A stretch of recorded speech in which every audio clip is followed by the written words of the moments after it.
ദൈവത്തിന് സ്തുതി. ഒരിക്കൽ കൂടി തിരുപ്പിറവിയുടെ പെരുന്നാൾ ആഘോഷത്തിലേക്ക് നമ്മൾ പ്രവേശിച്ചിരിക്കുന്നു. കർത്താവായ ക്രിസ്തു എന്ന രക്ഷിതാവ് നിങ്ങൾക്കായി ദാവീദ് പട്ടണത്തിൽ ജനിച്ചിരിക്കുന്നു. പ്രവചനങ്ങളുടെ പൂർത്തീകരണം. ആ പൂർത്തീകരണം ബെത്ലഹേമിലെ കാലിത്തൊഴുത്തിൽ അരങ്ങേറുമ്പോൾ മാനവികതയ്ക്ക് പുതിയ ഒരു മുഖഛായ ക്രിസ്തുവിൻ്റെ പിറവിയിലൂടെ,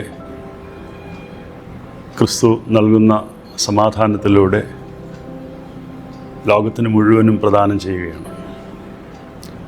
അത്യുന്നതങ്ങളിൽ ദൈവത്തിൻ്റെ മഹത്വം, ഭൂമിയിൽ ദൈവപ്രസാദമുള്ള മനുഷ്യർക്ക് സമാധാനം എന്ന സ്വർഗീയ സന്ദേശം എത്രമാത്രം ആശ്വാസത്തോടു കൂടിയാണ് ലോകം കാതോർത്തത്. നിശ്ചയമായിട്ടും പിറവിയുടെ പെരുന്നാൾ സമാധാനത്തിൻ്റെയും സന്തോഷത്തിൻ്റെയും അനുഭവം തരുന്ന ഒന്ന് തന്നെയാണ്. എന്നാൽ ശൂന്യവൽക്കരണത്തിൻ്റെയും ലാളിത്യത്തിൻ്റെയും ത്യാഗത്തിൻ്റെയും സൗന്ദര്യം നമുക്ക് പിറവി പെരുന്നാളിൽ കാണാൻ സാധിക്കണം എന്നുള്ളതും വളരെ പ്രാധാന്യമർഹിക്കുന്ന ഒന്ന് തന്നെയാണ്. സമാധാനവും സന്തോഷവും സുരക്ഷിതത്വവും ഇന്ന് അനേകർക്ക് ഒരു വിദൂര സ്വപ്നമാണ്. അങ്ങനെയുള്ള ഇടങ്ങൾ, അങ്ങനെയുള്ള ആളുകൾ, സഹജീവികൾ, അവരിലേക്ക് എത്രമാത്രം ക്രിസ്തു നൽകുന്ന സമാധാനം, സന്തോഷം നമുക്ക് പകർന്നു കൊടുക്കാൻ സാധിക്കും എന്നുള്ളതാണ് ഇന്നിൻ്റെ ലോകം ചിന്തിക്കേണ്ടുന്നത്. രക്ഷകനായ ക്രിസ്തു നൽകുന്ന ശാന്തി മനുഷ്യ മനസ്സിൽ വസിക്കുമ്പോഴാണ് ക്രിസ്തു നമ്മുടെ സമാധാനവും സ്വാതന്ത്ര്യവുമായി മാറ്റപ്പെടുന്നത്. ആ സ്വാതന്ത്ര്യത്തിനും സമാധാനത്തിനും വേണ്ടിയുള്ള പ്രവർത്തനങ്ങൾ ക്രൈസ്തവരെന്നുള്ള നിലയിൽ ക്രിസ്തു അധിവസിക്കുന്ന ആലയങ്ങളായി മാറ്റപ്പെട്ടുകൊണ്ട് സമൂഹമധ്യത്തിൽ പ്രതിഫലിപ്പിക്കുവാൻ നമുക്ക് കഴിയേണ്ടിയിരിക്കുന്നു. നീതിയിലധിഷ്ഠിതമായൊരു സമാധാനം, നീതിയിലധിഷ്ഠിതമായ ഒരു വ്യവസ്ഥിതി, നീതിയിലധിഷ്ഠിതമായ ഒരു സമൂഹം, ഇതാണ് ക്രിസ്തു വിഭാവനം ചെയ്തതും ക്രിസ്തു സ്ഥാപിച്ച ദൈവരാജ്യത്തിലൂടെ യേശുക്രിസ്തു നിറവേറ്റിയതും.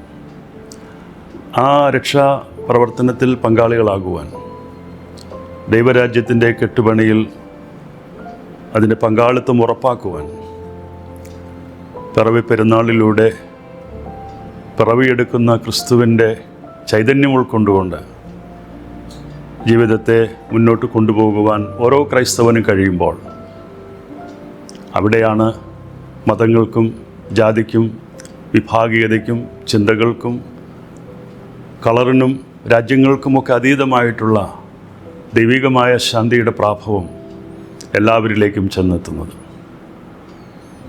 കാലിത്തൊഴുത്ത് ക്രിസ്തുവിൻ്റെ ആത്മപരിത്യാഗത്തിൻ്റെ പര്യായമാണ്.